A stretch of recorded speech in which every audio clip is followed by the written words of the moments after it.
Selecting a property manager for multifamily assets. Hey everyone, welcome to this week's video. We're going to take a bit of a dive today into property management and how it can affect your portfolio and your eventual returns on investment property. So, we're going to talk a bit about the types of property management you can get, the pros and cons of the different types, and also what to look for when searching for the right property manager. So, to me, property management can make or break your investment. Actually, I'll say can break it a lot more than it can make it. Definitely on the upside, a good property manager can raise the NOI of your property and therefore increase the value. But a lot of it is kind of already baked in. A lot of the end return is going to be from the value add and actually getting into the investment. But definitely managing the property in a really efficient way is going to help your numbers tremendously. However, on the downside, bad property management can absolutely decimate your returns and even put you well underwater. And we're not just talking about not being up to market rent with tenants or filling vacancies, but actual physical management of the property. If there's a lot of deferred maintenance, or if they're just careless in the maintenance they do on the property, you could be in for some huge capital expenses, and that's really going to hurt any returns you're going to get, and potentially, as I said, put yourself underwater. So let's go into your options for hiring a property manager. You've got a property under contract. Maybe it's your first property. Maybe you've got a portfolio. There's really only two options. You can hire a third party manager. So that means, looking up, Googling who's in your local area or getting a referral on a property management company, interviewing them and potentially taking them on to handle your project. Or you can do it in-house. Now, in-house would entail actually going out and hiring someone full-time to be your property manager, maybe even lead a team of property managers and also the guys on site who do the maintenance and other tasks like that. You can definitely manage it yourself, and I actually encourage this. If you're just buying a property for the first time, get to know the property, but at scale, and we're always targeting scale here. We're not just talking about trying to buy one or two properties. We're talking about a scalable operation. And for that, you want to, it's really impossible to manage it all yourself. So it's good at the start. But once you learn the operations and how it all works, you definitely want to hand that off to either a third party manager or bring it in-house. And there's pros and cons to each of them. We're going to go through them in a little bit here. And there is no perfect solution for property management. And I'll be the first to say that property management is a really tough business. It's a volume game. It's about managing, expectations of the owner and the tenant. I always like to say you're as a property manager, you're kind of in between a tug of war between two entities, the tenants and the owner. If you're really making the owner happy, which you should be doing, and trying to pinch every penny and increase the NOI, the profitability of the property, you're likely going to be not the favorite property manager of the tenants. You're going to be conservative in making repairs when the tenants want things done ASAP and to be to the highest quality. And vice versa, if the property manager is really a favorite of the tenants, there might be money being left on the table for the owner. So it's not always black and white like that, but usually property managers are stuck somewhere in between. And I like to say always Um, be careful with looking at reviews of property managers. Usually, those with very high reviews, they solicit reviews, which means that it's not, it's not always the most accurate depiction of what's going on. Just like a restaurant might solicit reviews from its patrons and have 4.9 or 5 stars out of thousands of reviews. It's really not that good because they've solicited them.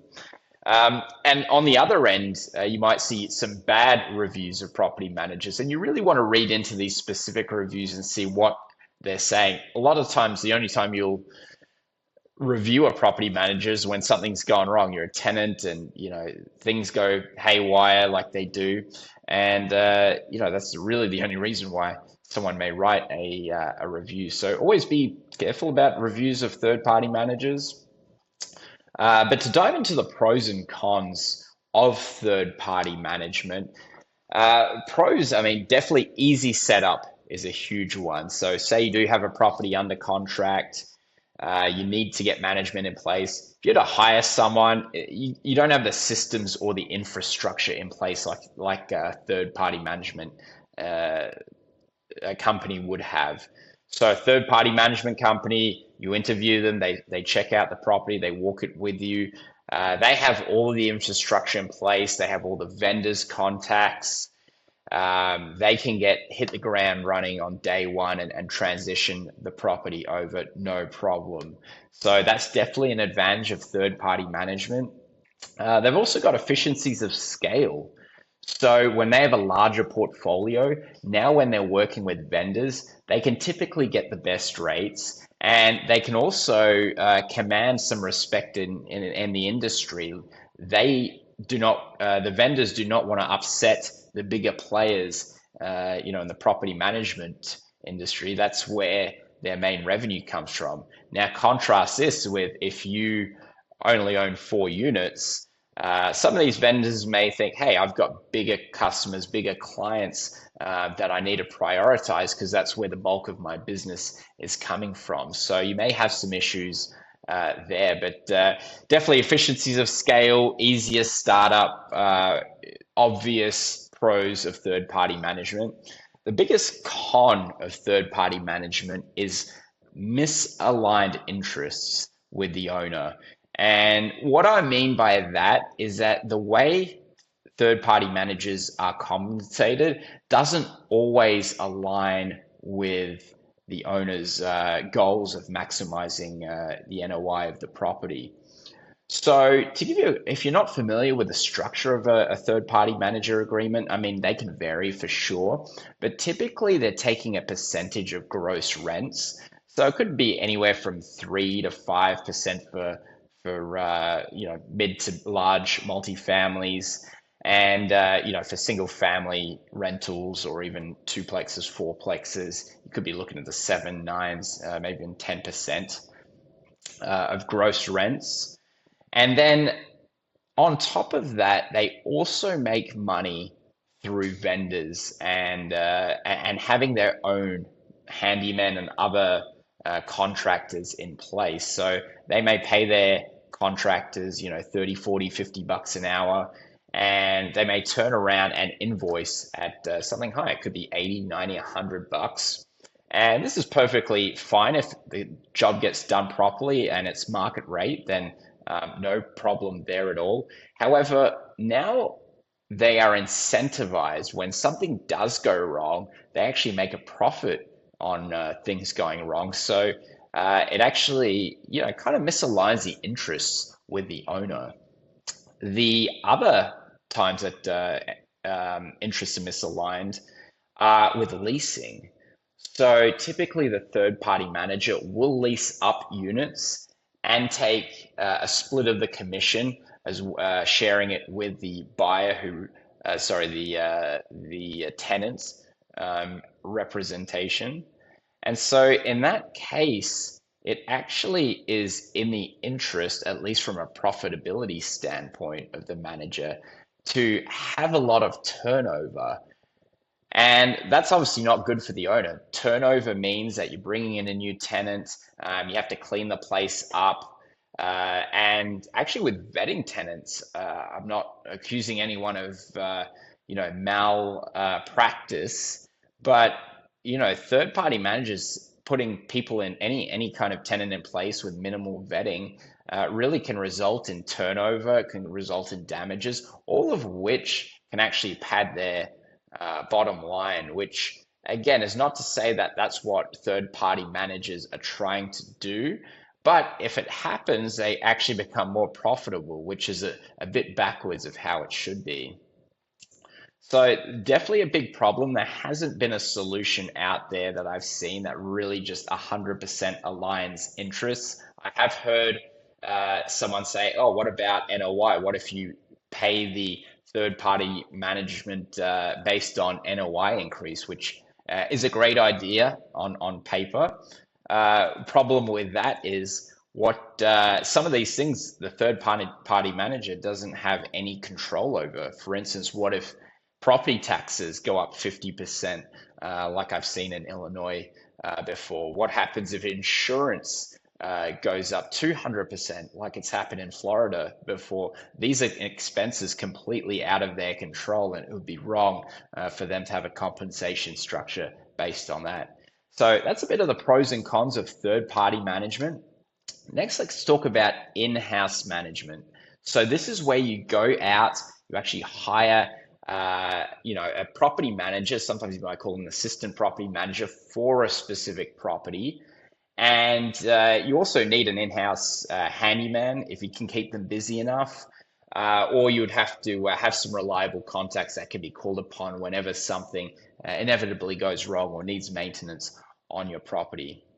So the pros of it are definitely more aligned interests. So when a property manager works exclusively for you, you can tell them what needs to be done, what the expectations are, and because they're a direct employee of your company, it should be carried out to your wishes. And you can compensate them back with a bonus or some other incentive to really get that NOI as efficient as maximized as possible. You also have a lot more control. So with an in-house manager, you can talk to them daily, and it's you're really checking in with them. You're seeing where you can find efficiencies, and you just have a lot more control, especially as you build up more and more properties to switch managers between properties, to have other managers fill in. You can really really take over as much or as little of the management process as you like. Some of the cons of in-house management, you definitely, have a lot more startup headaches. Now, remember when we're getting a property under contract to put in-house management in place, again, you got to build up all these systems. You got to have property management platform that everyone's accustomed to using. You have to build up a vendors list, contractors. They have to be on call if something goes wrong. You can't have days of delay in between them getting addressed. Um, the biggest con of in-house management, however, is the inefficiencies of a single person or a team handling a portfolio. So what I mean by that is you have to pay someone a full-time salary. They're only going to be working for you. This isn't going to be some sort of part-time gig for a property manager. So you're at least going to be dropping, 60, 70, maybe $80,000 on a property manager to handle your property. Now, of course, if you only have a 6 unit project, this isn't going to make a lot of sense. You're going to have, it's going to cost you more to hire that employee than maybe the total income of the property will make in a year. So the rule of thumb with bringing an in-house manager full time is about 100 units. Now, of course, this can vary from property to property, but typically we like to say 100 units will be sufficient. It's kind of the sweet spot for an in-house property manager, and then also a full-time maintenance person. So you can imagine 100 units. Uh, a full-time maintenance person, there's always going to be stuff for them to do, or there's always going to be repairs or things that need to be done around the property that can be taken care of and take up full time. So if you have a lot less than that, then in-house management is going to be really expensive. But also, if you have something in between that, let's say you have 150 units, then your one handyman and one property manager are going to be really overworked. There's going to be a lot for them to do, and they might be too stretched. Um, and if you have, of course, if you get to 200, you can hire a second person and split the responsibilities that way. So in-house management makes a lot of sense as you build more scale. Definitely once you get to 800, 900, 1,000 units, now you've suddenly got a team of maybe 9 to 10 property managers and again 9 to 10 full-time maintenance staff, and now it's very efficient to chop and change as needed. If you lose one property manager, you still got 9 more that can probably cover the slack of the extra 100 units. So it does work very well. You do get the control as you get to those larger scales. So at the start, you might be stuck with, well, first you should be managing the property yourself. And then once you start to rack up the unit count, transition to third-party management, and then finally and then bringing management in-house is the route I've seen most common amongst investors building their portfolio over time. So just quickly here, I like to keep my videos a bit shorter. This one's gone a bit longer. But tips for finding quality property managers, whether it's in-house or third-party managers. First one is being very organized. I mean, this is definitely a type A role. If someone is not type A, if they're not organized or on top of their stuff, then it's going to be really bad. It's not. It's definitely not for the type B personality. Someone needs to be organized, have good systems in place. It's going to be a stressful job for a property manager, so they need to be able to deal with stress well and strange situations. You're going to see it all when you work in property management. So some tips: set the ground rules early. Let them know your main goal is to increase NOI. If it's to hit specific rental numbers, let that be known from the outset. That's the number. That's really an important tool, is setting the ground rules early. Next one is go see currently managed properties. Now, if you're looking at hiring a third-party manager, go walk a property that they're currently managing and look out for things. How well is it managed? You're going to be able to tell a lot from walking through. So I always like to say, go through the mechanical area. If there's a mechanical space that you can walk through.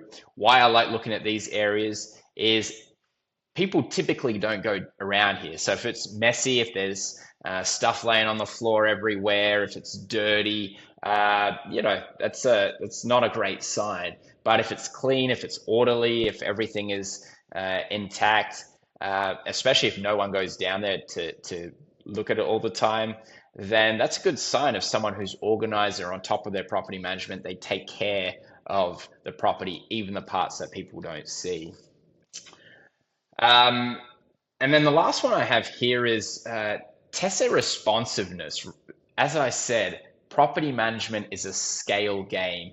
And I've seen property managers where they're really good at the start when they're starting out. They're paying a lot of attention to your property and you hear from them all the time. But they're a business as well, and they're trying to grow their business, bring in more business. And unfortunately, the way it works is the more business they bring in, a lot of times the less attention your property will get. So a very good property manager will figure out the scale component without having diminishing quality. And one way you can test this is call numbers, call their rental listing. If they should have properties listed, give them a call. I always like to say, I love people who pick up when you ring right away. It's not always the way the times we live in these days. A lot of people let calls go to voicemail. That's okay, but how quickly do they get back to you? This should be no longer than a few hours, especially for a rental listing. If you call up a number or you send an email inquiry, if it is, then that's a big red flag that the property manager probably isn't on top of the game. Either their staff is overworked or stretched, or they're really just not competent. So, a few tips to look out for when selecting a property manager. This is one of the most important things you can do when searching, when actually building a portfolio of multifamily assets. But it's often overlooked. It's often an afterthought. But this can make, but especially break your investment. So, thank you for listening. That's all I have for today, and we'll see you next time.